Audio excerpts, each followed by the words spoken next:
หมด หัวซักเลยมันจ่อยดีเลยเนี่ย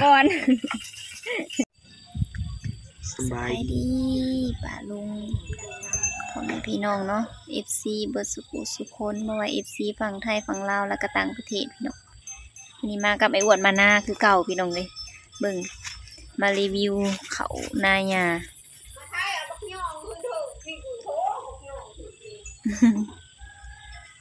อันพ้นกับบ่ตกเนาะตกอยู่กับบ่แห้งก็เลยมื้อนี้น่ะบ่ได้ดำนาเขานาบ่าวเขาหญ้าก็บ่ได้ดำนาเนาะบ่มีน้ำพ้นบ่ตกแล้วก็บ่มีน้ำแต่ว่ายิบบรรยากาศน่ะก็ดีพี่น้องอยู่ไร่อยู่นาเสียงกบเสียงเขียดห้องออบแอบผู้ใดที่แบบว่าลมพัดวอยๆผู้ใดที่แบบว่าอยู่ในเมืองล่ะมีเรื่องวุ่นวายในชีวิตเนาะลองไปอยู่อันทงไห้ทงนานอนฟังเสียงกบเสียงเขียดเบิ่งเด้อพี่น้อง มันแบบอันมีชีวิตชีวาขึ้นมาหรือใดคันคนที่แบบว่ามักธรรมชาติมักแบบสงบเนาะ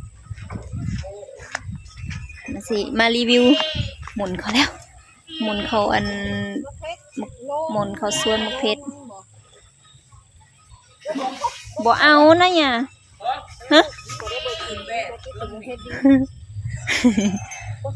บ่เอาเก็บเมื่อกับบ่เก็บกะยาบ่ค่อยได้กินดอกซุมเฮานะตำนั่นตำนี่ก็ใส่หมกเพชรหา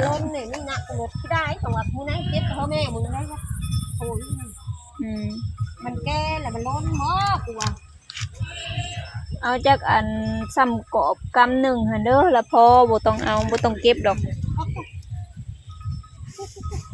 เนี่ยเราดูเนาะพี่น้องปลูกมักพริกมักพายปลูกมักหุ่นบรรยากาศอยู่ไร่อยู่นาโอ้ลมบิดเย็นสบาย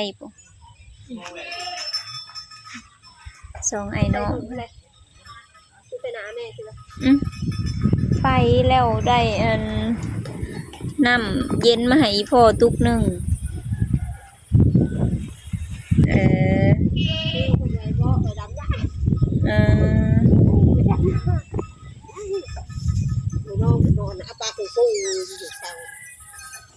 อ้วนมาเก็บมักพริกน้ำยาเนี่ยเก็บมักพริกวุ่นดีขนาดนี้พันทิ้งผัดชีร้ายเนาะอันโกมะฮุงก็ดีมันเป็นอยู่ปะมันบ่ทันเป็ดมันเป็นตัวผู้บ่จะตัวแม่เบิดได้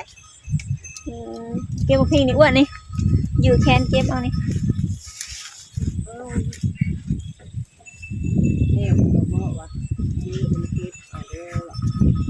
ต้มผักเชนทุกกินบ่บ่พี่แม่เฮ็ดไว้ยังบ่มีไปกินจนได้กินมื้อนั่นแล้วคือนั่นคันตัดนะอยู่เฮือนเฮาบ่ได้กินได้สมผักสมพริกน้อยเขาบ่ได้ตาคันนี่เราบ่สิเก็บคันใช่ป่ะคนเด้ในสวนมักสลีนะลมคักอะไรจนหนาวเนาะพ่อบอกว่าก็ปลุกอ้วนก็บ่ตื่นใครและเขาสิตื่นนอนได้นอนเว้นอ้วนก็สมองปุ๊บยังบ่คานมึงมายืนแทกกันเว้ย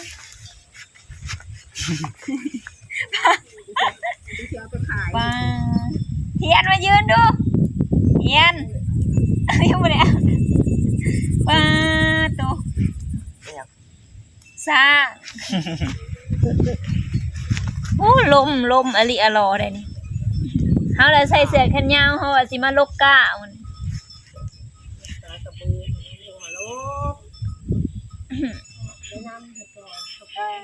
เสียงตู่ก็ดังทึมอยู่ให้หน้าตู่ใช่ป่ะเขาทะเวียงกับบริดำบ่เนี่ยเขาทะเวียงกับบริดำบ่ ไผกระถาพ้นนี่มันตกอีกบัดนี้แหละเบิดบ่พ้นนะ เบิดอีหยังเขาก็เดินเป็ด มันตกฮอดไสซะ โอ้พอเดิน10 เดือน 11นี่แหละ 8 9 10 11อีก4เดือนบ่ อยู่นี่สัญญาณดีว่ะ4G เฮ็ดมาเฮ็ดร้านพ่อกับพ่อ ไม่ตาเสือก็ยังเผื่อยังหายคือเข้าบ่ได้วะบัดออกมาแล้วเป็นสิตกให้นะ ใครนี่มาพี่ ดี มายืนอยู่พี่เด้อ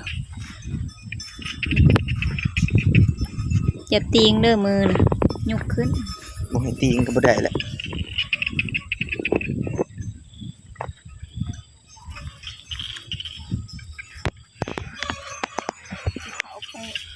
โอ้ โอ้ยบางทีเขามาหมดโคโพมึงอุ้มมันยังบ่ได้ไผ เข้าแล้วนะ ปัดอยู่บับอยู่ นี่น่ะนี่ อ้อแล้วเขา แล้วออกมาได้ละข้างอย่างนั้นน่ะ แล้วก็ตุ่มลงนี่โอ้ย คือปล่อยให้แล้วเข้าไปเลยเนี่ย เขามาจังเขามา อย่าพาเอาเว้าเข้าไปเลยเพิ่นจังได๋โอ้ยมีหมุดเด้อนึง พบปูใส่ได้สุดเขา เขาครบผู้เฒ่าผู้หนุ่มก็เจ็บคือกันนั่นแล้ว เราบ่เจ็บ นางแล้วเหี่ยว บ่นั่งบักนั่น นา เนาะ งนางเหี่ยวนา นี่ งหยาบ กกนี่คำขอมันบักโลดนี่เอา พอแล้วเอาน้ำเหล้านี่ก็ หมด หัวซักเลยหัวซักแล้วกันมันจ่อยดีเด้อเนี่ย ก่อน ปุก นั่น พุ่นกับที่ข้างหลบไปเอาเข้าเลยไปติด ไปมาเบิ่งนี่ค่ะข้าวโพดสาลีนี่เด้มักผิด ผิดใจบุญ ก็บ่ให้เก็บบ่ให้เก็บก็เก็บ ซิมึงด้วยฮะหวานบ่ มันจะกินก็กินเฮ้ย มีบ่ส่งข้าวเขียว มันจะเป็น ชมพักเสียนมันได้ใช้พักเสียนโอ้ย ผักเสียง เช็ดแค่ อันนี้ข้าวโพดสาลีแต่ว่ายังบ่ทันได้เป็นหมาก ว่ามันจะจัดอะไรเนี่ยมันเร็วเฮามื้อนี้น่ะฮักอุ้ยหมดโอ้ยเดี๋ยวเว้ยหมูยักษ์จะโน่มันอุ้ยกะแม่เราตื้อเจ้าปีแม่งใต้ท้องนั่นน่ะยุ่งอยู่ แมงเต้าทอง โอเคมันจะเก็บอยู่ในเบิดได้นี่บ่ว่าแม่มึงมาเก็บเอานั่นนี่เนาะแม่มึงเก็บ ใช้พักเสียนห้อยแนมมาเห็นพักเสียน แค่ทำไมแถวนั้น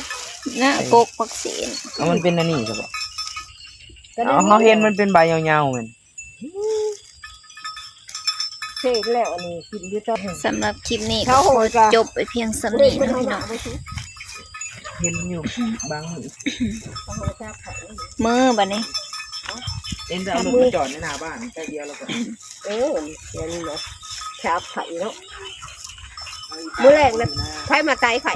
เข้านะ เขาปิดเลยเบิร์ดผมมีแค่เปิดเลย เรานอนนะมึงนี่งัวนั้น มันเบิ่งนะเรียรอคือฟ้าแฝดเลยว้าเบิ่งนะเห็ดมึงครึ่งอยู่ งูเทิกได้ไหมงูเทิกหนักคู่เพิ่น มันติ่งหูใส่เบิ่งแม่น่ะ มันเลิกได้เนี่ยเลย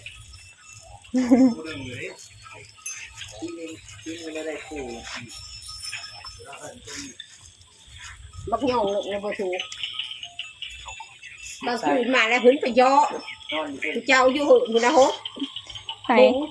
แบ่นะ เขาเอาอันนั้นนะคะเชิญแล้วก็ แบ่นะ เออ ในใจมันไปใจแล้ว อยู่หึนบอกเพียนอยู่หึนบอกเด็กอีกบอกจอกปูดเนาะ อยู่เทิง ย่องนะ มัน ย่อง ฟ้ามันขึ้นไปหอดเอา เขาว่าไหนอีก แบ่อยู่แบ่อยู่เทั้งเรือน ก็คือเราเพิ่งคู่มือหมูเบิ้งแหล่ย่อง ยองสื่อตั้งสื่อให้นะสื่อยอง น้องลูกและบุญ เบิ้งผู้คนนั่น เอ นี่ อ มึงดูยางอ่ะนะ หลานเพิ่น สุดทองสมประกอบ เ เห็นบ่โอ้ยมึงมาเหินพี่เป็นเฮาที่น้องคุณแล้วจังหลง อืม ซึ่ง อันนี้ไผอันนี้ โน่น ไผอันนี้ ไปแล้วแม่พัก เป็นไข่เป็ดเก็บไข่ บ่ มีตัวซ้ มือก่อน ำก็ให้แม่ ไม่หยังมือเลย ไม่เลยบอก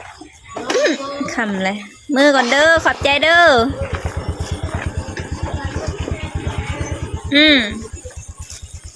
ไอ้มักพริกของฝากหญ้า